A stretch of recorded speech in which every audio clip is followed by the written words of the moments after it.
வணக்கம் சென்டமா வியூவர்ஸ். இன்னைக்கு சுவாரஸ்யமான ஒரு ஷார்ட்ஸ் என்ன அப்படின்னா, நம்ம டெய்லியும் சாப்பிட்டுட்டு இருக்கிறதுல என்னென்ன ஆசிட் இருக்குன்னு தெரியணும். ஆசிட் பேஸ்ன்னு சொல்லிட்டு ரெண்டா பிரிப்பாங்க. என்ன அப்படின்னா, ஒரு சென்டரா ஒன்று வச்சுப்போம்.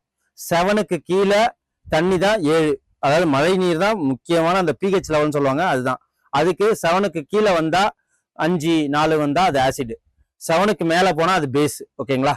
அப்படிங்கிறப்போ இன்னைக்கு என்ன அப்படின்னா, இதெல்லாம் நம்ம டெய்லியும் உபயோகிக்கிற பொருள், சாப்பிட்றோம். ஸோ அதுல என்னென்ன ஆசிட் இருக்குன்னு தெரிஞ்சுக்கணும் இல்லையா? அதுதான் இது. வாங்க இது பார்த்துவோம். இது நமக்கு சயின்ஸ் ஓரியன்டா வரும். ஆப்பிள்ல என்ன ஆசிட் இருக்கு அப்படின்னு பாத்தீங்கன்னா மாலிக் ஆசிட் தெரிஞ்சுக்கணும். ஓகேவா? ஏன்னா எல்லாருமே இப்ப ஆர்கானிக் நோக்கி போறாங்க. எலுமிச்சம்பழத்துல சிட்ரிக் அமிலம், அதாவது சிட்ரிக் ஆசிட் இருக்கு.